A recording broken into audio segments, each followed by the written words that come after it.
아멘. 오늘 읽은 말씀 가지고 단번에 주님을 따른 마태라고 하는 그런 제목으로 함께 내받기를 바랍니다. 아멘. 한번 단번에 따른 단번에 주님을 따른 마태. 아멘. 우리는 이 마태라고 하는 예수님의 제자 이름을 떠올리면 생각나는 게 마태복음이에요. 그러니까 마태복음을 기록한 저자, 오늘 이 마태는 예수님의 제자였어요. 그런데 성경은 이 마태가 예수님의 제자였다라고 하는 것과, 그리고 사실 성경 마태복음 본문에서 또 성경 속에서 이 마태복음의 저자라고 하는 분명한 어떤 기록 같은 건 없지만은, 그냥 모든 학자들은 이 마태복음은 마태가 기록했다라고 이렇게 이제 받아들이고 있어요. 그런데 그것 외에는 이 마태에 대해서 성경은 자세히 언급되지 않았어요. 그러니까 이 마태복음의 저자 마태의 그 명성만큼이나 그가 어떤 사람인가라고 하는 것을 성경에서 별로 그렇게 찾아볼 수가 없어요. 오늘 왜 그럴까?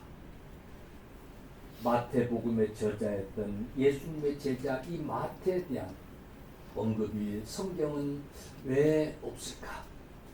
오늘 우리는 이 마태에서 무엇을 배울 수 있을까?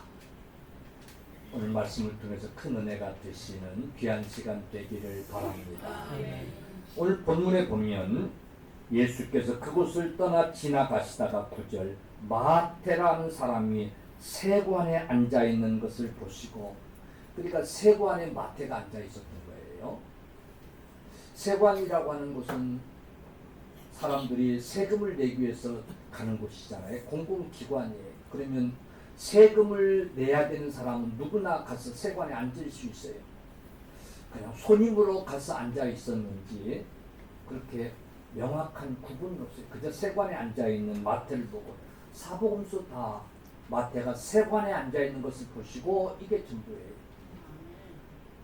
이 마태를 향해서 우리 주님이 나를 따르라 했더니 이 마태가 맨큼 주님을 따랐다고 하는 얘기가 전부예요.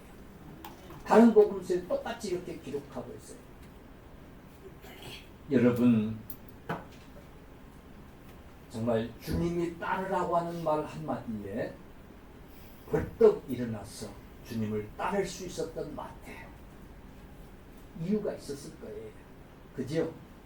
무슨 사연이 있었을 거예요. 그러나 주님을 그렇게 따르기로 결단하고 망설이지 않고 주님을 따를 수 있었던 이 마태,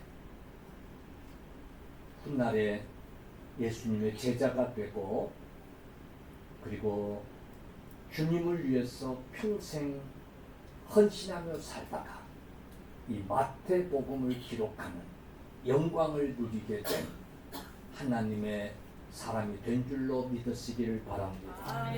아니, 그 세관에서 주님의 부름을 받고 그냥 망설이지 않고 따랐던 이 마태, 그의 인생은 180도 바꾸어진 인생이 되었던 거예요. 오늘 이 시간에 단번에 주님을 따랐던 이 마태, 이 말씀을 들으면서 큰 은혜가 되실 수 있기를 주님의 이름으로 간절히 축원합니다.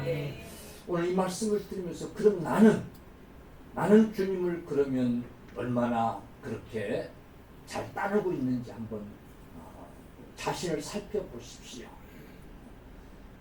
교회를 수십 년째 나오고 있지만은, 예수를 수십 년째 믿고 있지만은, 그러나 여전히 주님을 따른다고 하는 것에 망설이고 주저하고 그러고 있지 않는지, 정말 나는 기꺼이 주님을 따라 나선 주님의 제자인지 한번 우리 신앙을 좀 돌아볼 수 있기를 간절히 축원합니다.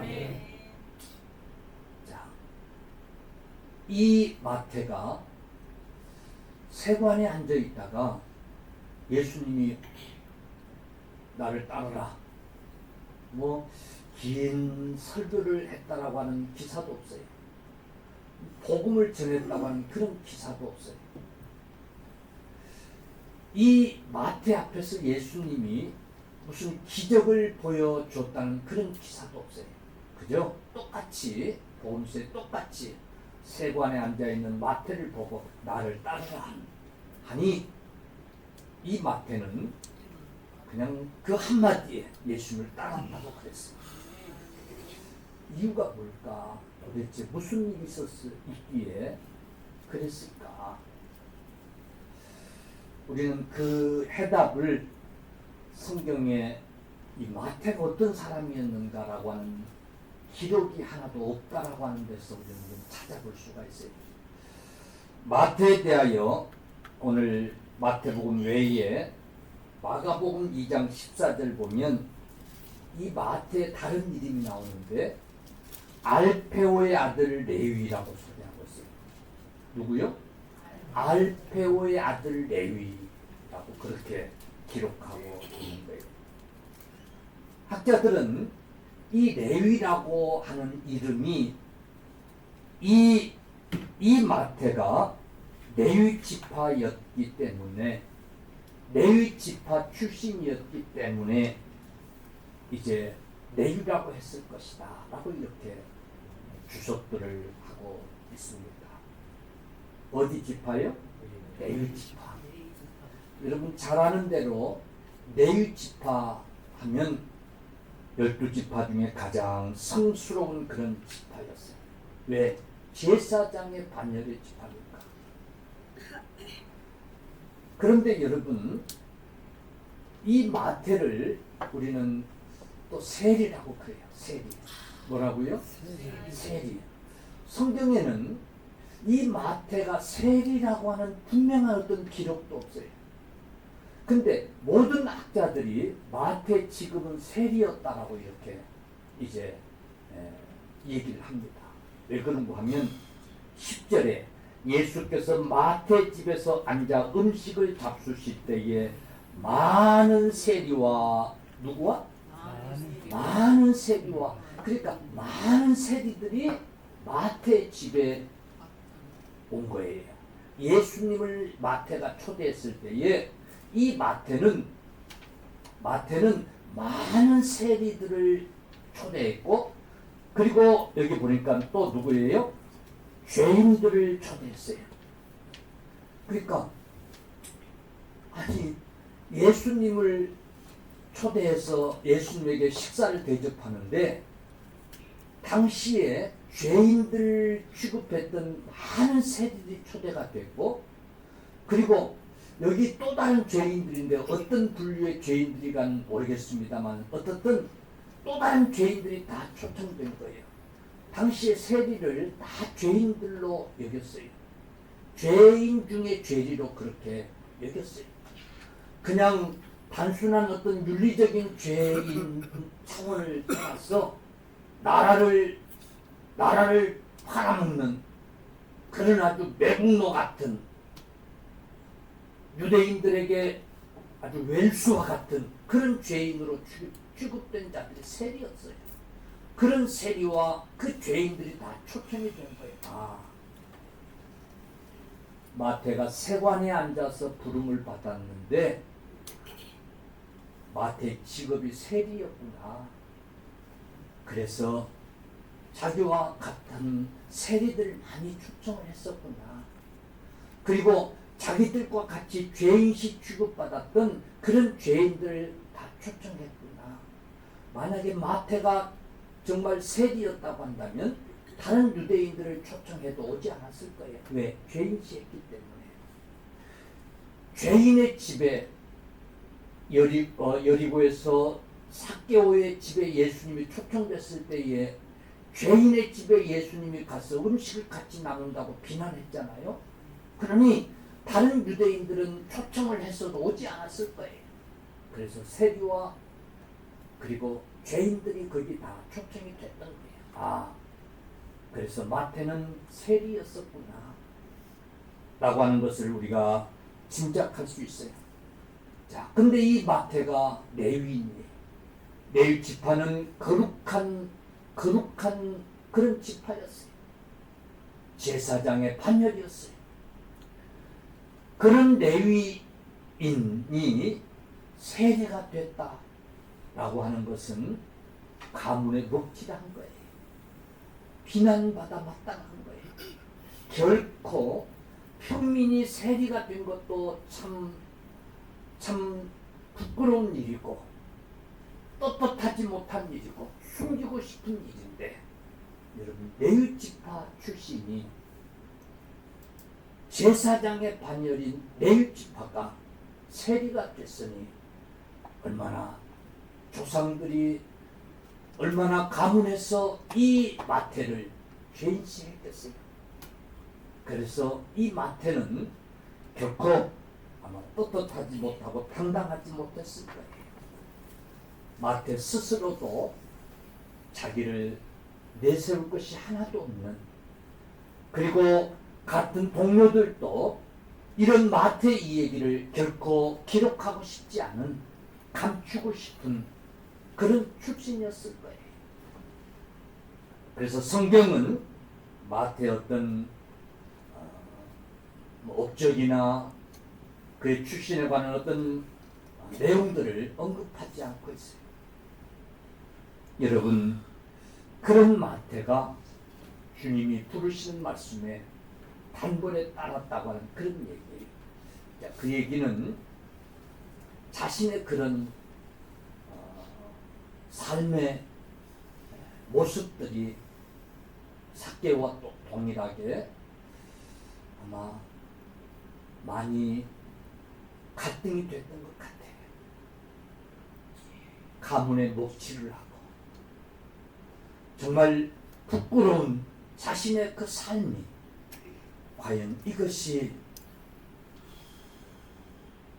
내가 살아야 될 진정한 삶의 모습인가 라고 하는 많은 갈등에 사로잡혀 있었던 것 같아요.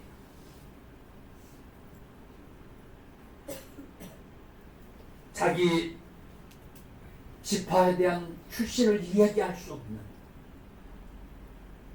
동족 유대인이나 레위 지파인들에게 정말 멸시를 받고 살아야 하는 자신의 그 처지가 많은 갈등을 하게 했을 거예요.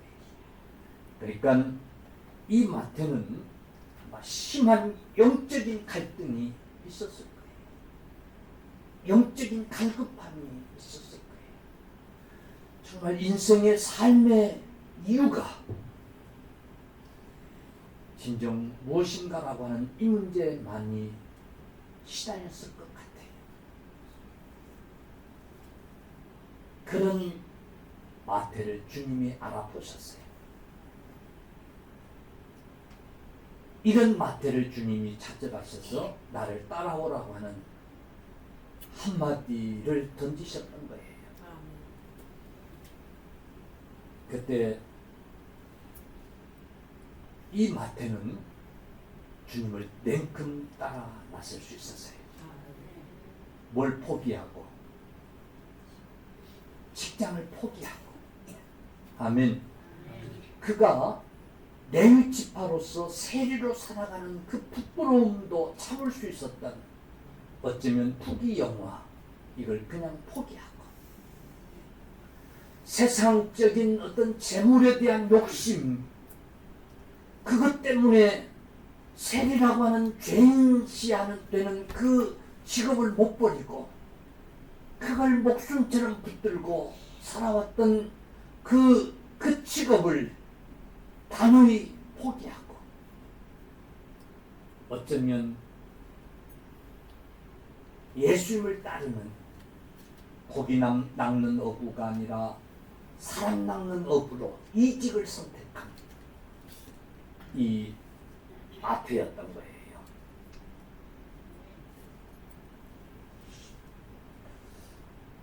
여러분, 우리가 성경을 보면 예수님을 따르게 된 동기들이 많이 기록되어 있어요.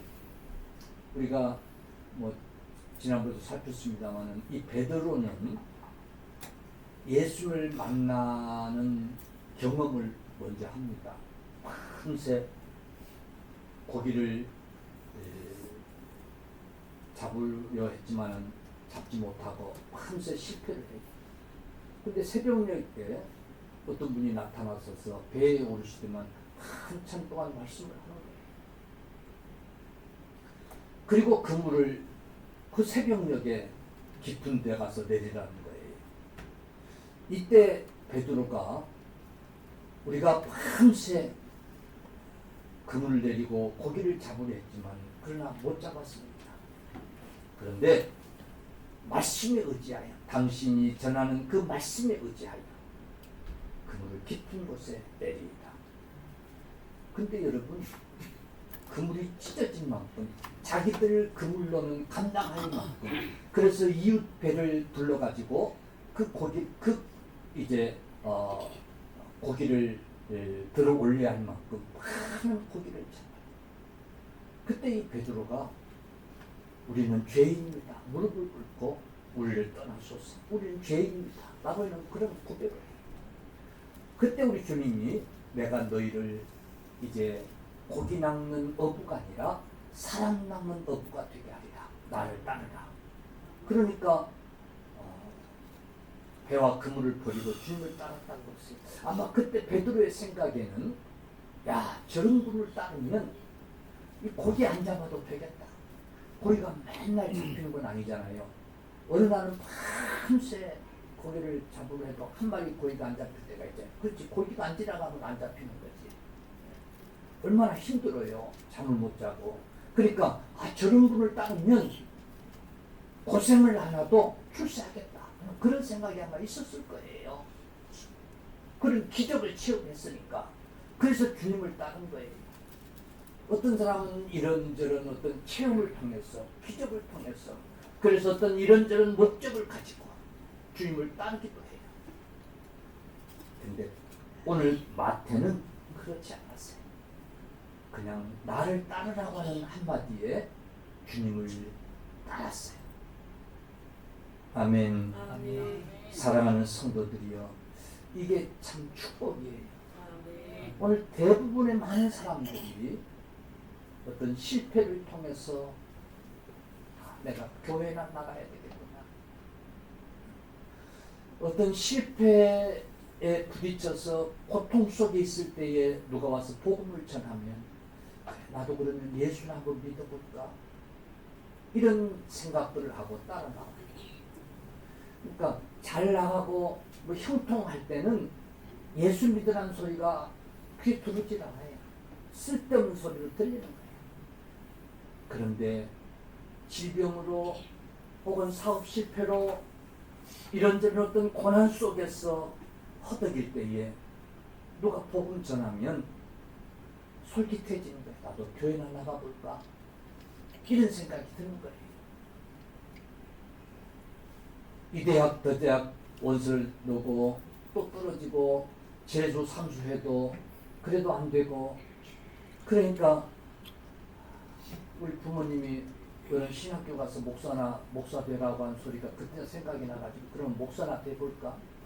무슨 신학교가 다 떨어지고 무슨 직업 이것저것 해보려다가 안 되고 뭐 실패한 자들만 모이는 곳이 무슨 신학교입니까? 그런데도 하나님은 그런 자들을 가르쳐서 주의종으로 쓰시기도 하시는데, 그러나 뜻이 있고 계획이 있어서 고등학교 졸업하고 기꺼이 자신이 서울대학 갈 수 있는 그런 실력이 있음에도 불구하고 기꺼이 신학대학에 진학을 하고, 여러분 그래서 목사가 되고 영광이 안 영광이 얼마나 감사한 거예요.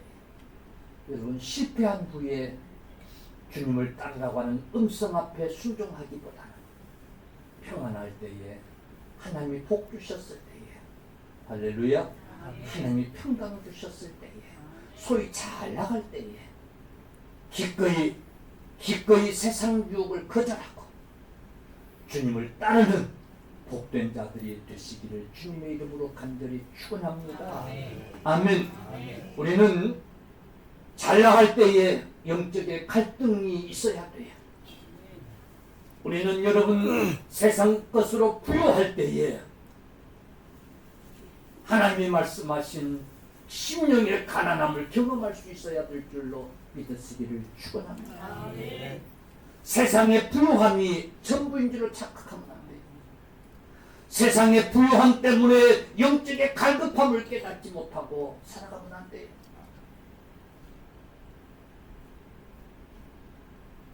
우리는 기꺼이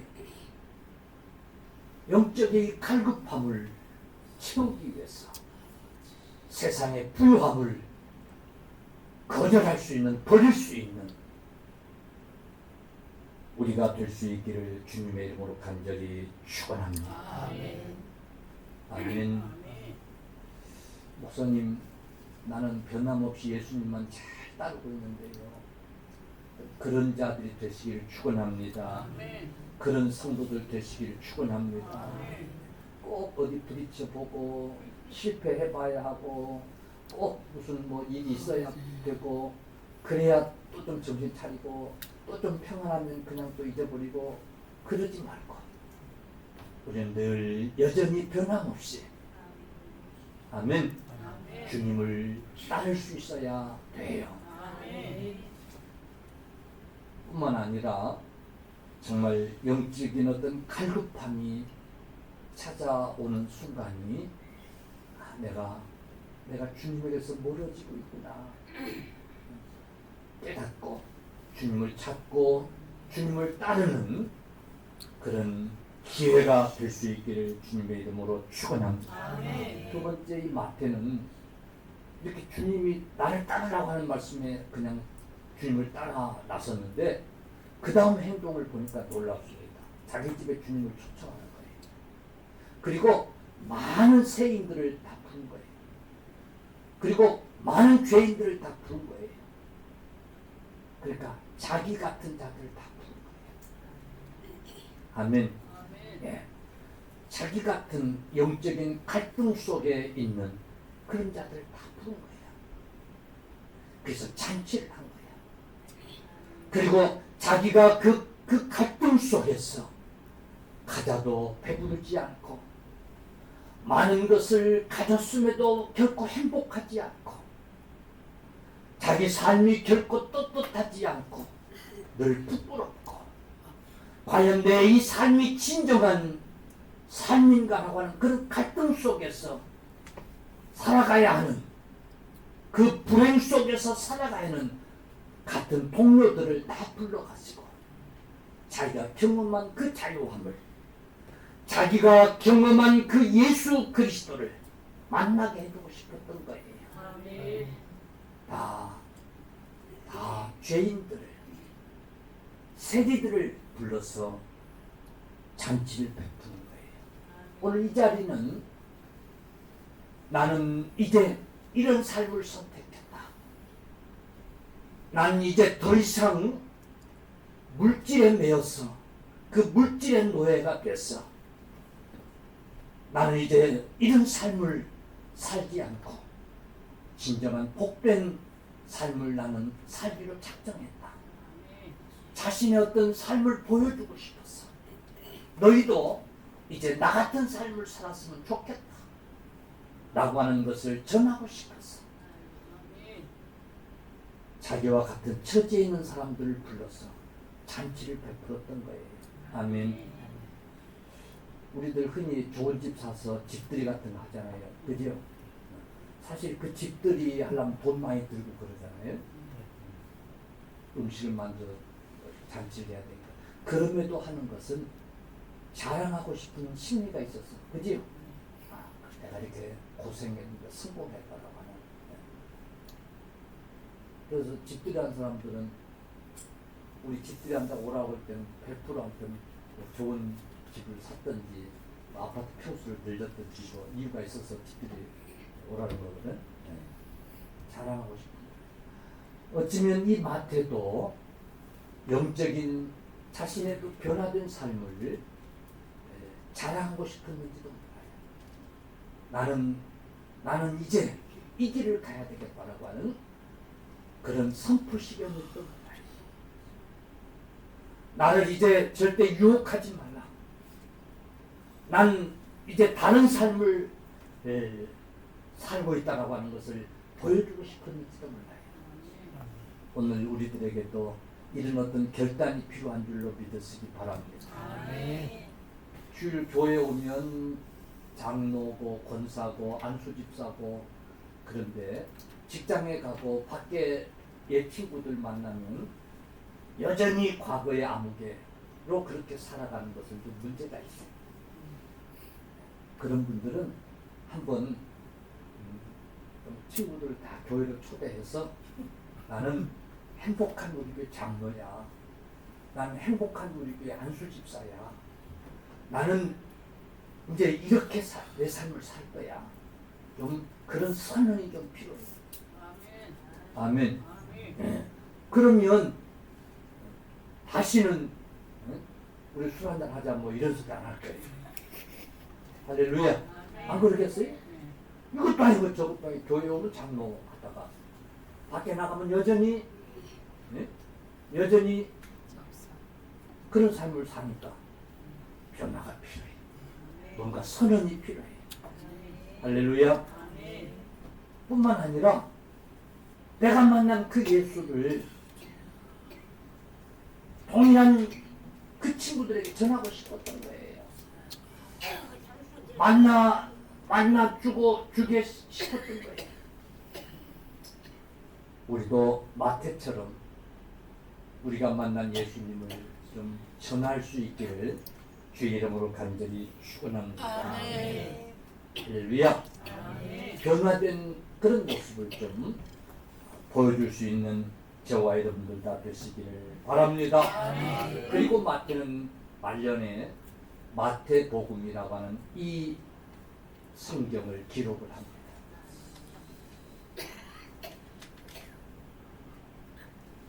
내려오는 전설에 의하면 정말 이 마태는 그 이후에 주님의 제자로서의 삶을 잘 살았어요.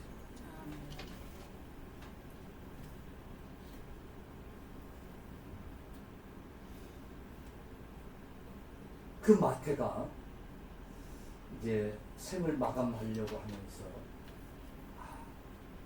내가 만난 예수, 이 예수를 후세들에게 전해야 되겠는데 하는 그런 갈등이 있었을 때, 이 마태는 레위지파로서 유대인이었다고. 그런데 지금 유대인들은 구약 성경에 예언된 그 메시아를 지금도 기다리고 있는 거야. 이미 그 메시아가 지금 와서 우리 앞에 있는데 그 메시아를 아직도 오실 메시아로 생각하고 그걸 기다리고 있는 거야. 그래서 자기 동족 유대인들에게 우리가 기다리는 메시아는 앞으로 오실 메시아가 아니라 지금 우리 앞에 와 있다 라고 하는 것을 전하고 싶었던 거예요. 그 메시아를 자기가 죽고 나면 누가 자기 동족에게 계속 전할 수 있을까? 그래서 그런 기록으로 남기고 싶었을 거예요. 성령이 그 감동을 주신 거예요. 그가 노년에 결단했을 때에 성령은 강권적으로 역사하셔서 이 마태복음을 기록하게 하셨던 거예요. 그래서 마태복음 보면 1장 1절 이하에 예수님의 계보를 먼저 기록해요. 왜 예수님의 계보를, 그 딱딱한 예수님의 계보를 기록하고 있느냐면 구약에 예언된 메시아가 바로 예수라고 하는 것을 알기 위해서.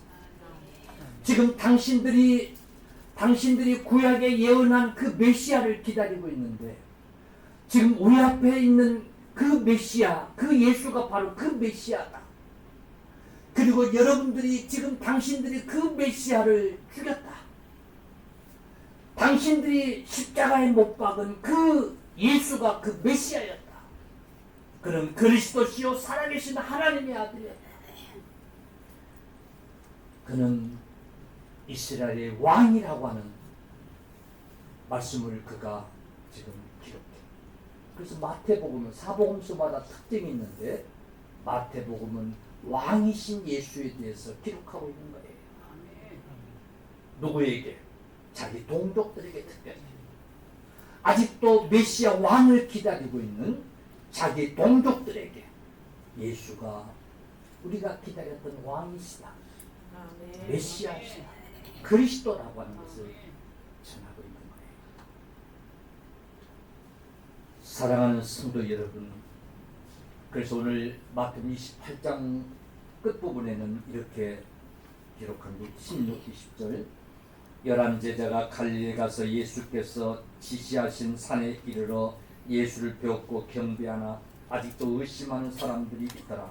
예수께서 나와 말씀하여 이르시되 하늘과 땅의 모든 권세를 내게 주셨으니 그러므로 너희는 가서 모든 민족을 제자로 삼아 아버지와 아들과 성령 이름으로 세례를 베풀고 내가 너희에게 분부한 모든 것을 가르쳐 지키게 하라.